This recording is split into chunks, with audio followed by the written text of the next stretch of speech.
Part 4.48 The Women in Nisa. Assalamu alaikum. Welcome back to Sufi Essence with Hammad Syed. Dear viewers, welcome back to our profound and scholarly exploration of the Quran. We continue our journey through Surah the Women, also known as An-Nisa, moving now to a new and critical section, Part 4.48. In our previous discussions, we meticulously unraveled the nature of the hypocrites, exposing their opportunism and the spiritual emptiness that lies beneath their deceptive facade. Today we turn our attention to the divine solution for this spiritual illness, as revealed in the powerful verses. Kanzul Iman, Quran, the Women, 4-143 to Kanzul Iman, Quran, the Women, 4-145.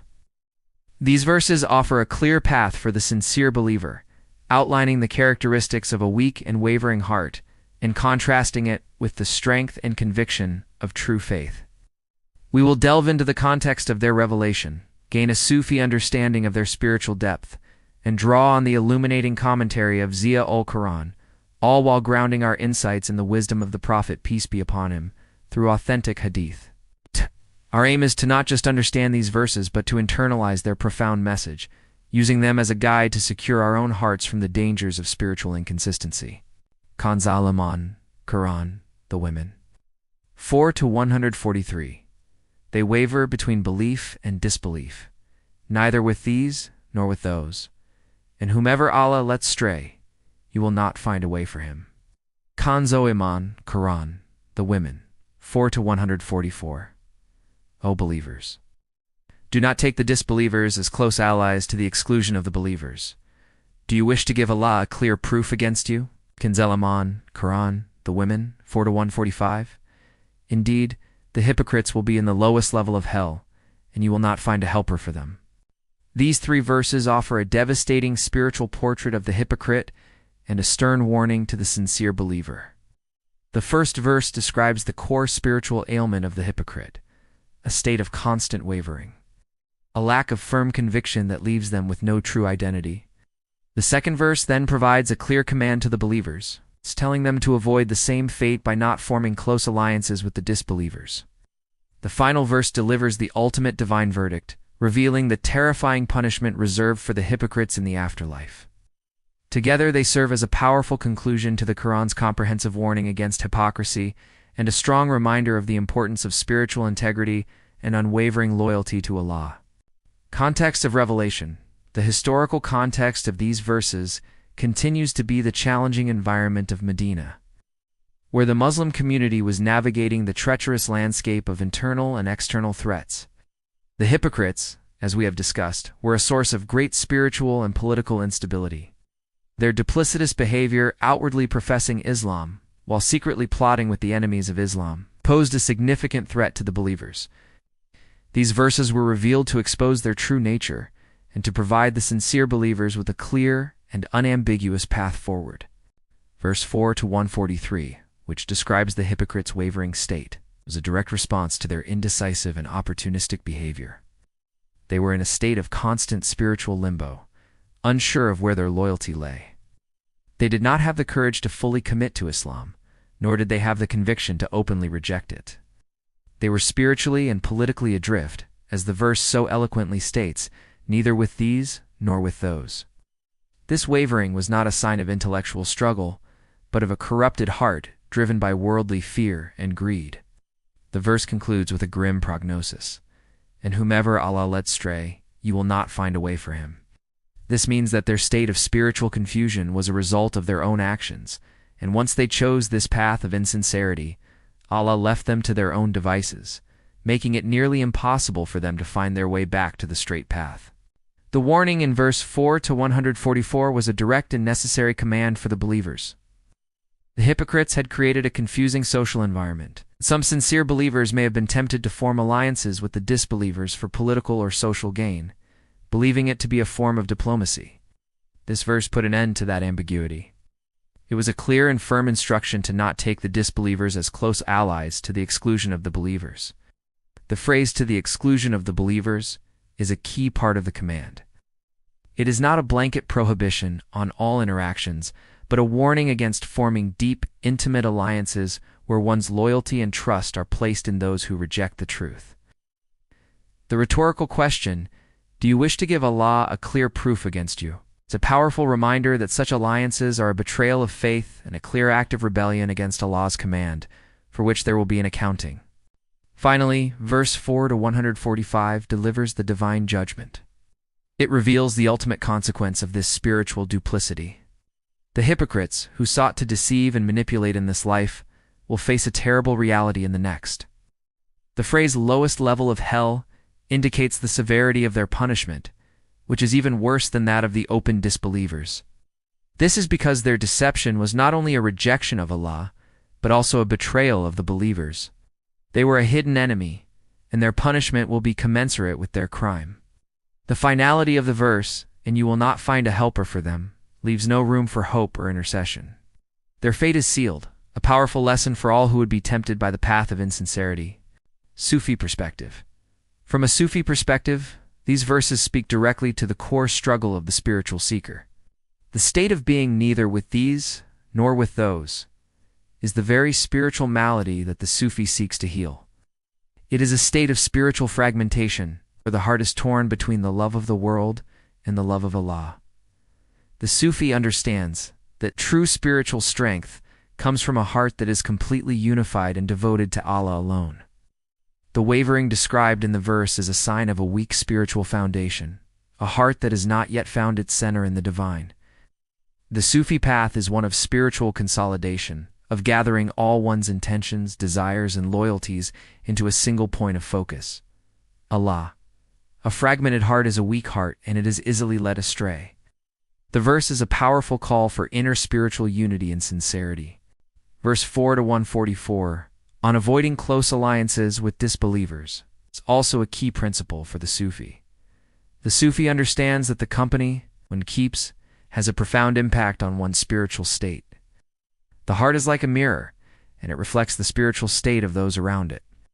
To form close alliances with those who have no love for Allah is to invite spiritual corruption and to cloud the mirror of the heart. The Sufi seeks the company of righteous people as their presence nourishes the soul and helps one on the path to Allah. This verse is a divine confirmation of that spiritual principle, a command to protect one's heart from the influence of spiritual darkness. The Sufi knows that their ultimate loyalty is to Allah and His people, and this loyalty is non-negotiable. The terrifying revelation in verse 4 to 145 about the hypocrites being in the lowest level of hell is not a message of despair, but a message of spiritual urgency. It is a powerful reminder of the severity of insincerity. The Sufi understands that the worst spiritual state is one of self-deception, of pretending to be something one is not.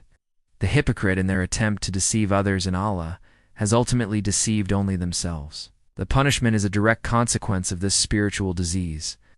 It serves as a powerful motivation for the seeker to strive for complete sincerity, to tear down all the facades and pretenses, and to present their true, flawed, and sincere self to Allah. The Sufi seeks to be a person whose inner state is in complete alignment with their outer actions, for they know that true integrity is what distinguishes a believer from a hypocrite. Commentary from Ziya-ul Quran. The Ziya-ul Quran commentary on these verses provides a penetrating analysis of their theological and spiritual significance. On verse 4 to 143, the commentary explains that the hypocrite's wavering is a sign of their spiritual sickness. It is not an intellectual confusion, but a moral one. They saw the truth, but chose to reject it for the sake of worldly gain. The commentary emphasizes that this is a spiritual state of self-inflicted blindness. By their own choices, they have cut themselves off from Allah's guidance, and as a result, Allah leaves them to their state of confusion.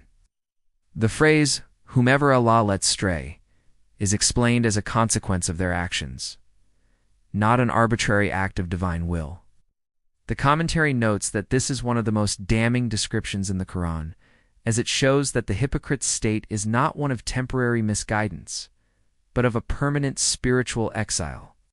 Regarding verse 4 to 144, the Ziya-ul Quran commentary provides a clear and unambiguous ruling. It states that this verse is a general prohibition against taking the enemies of faith as close allies.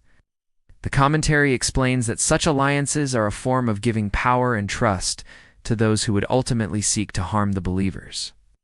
The commentator highlights the rhetorical power of the final question: do you wish to give Allah a clear proof against you?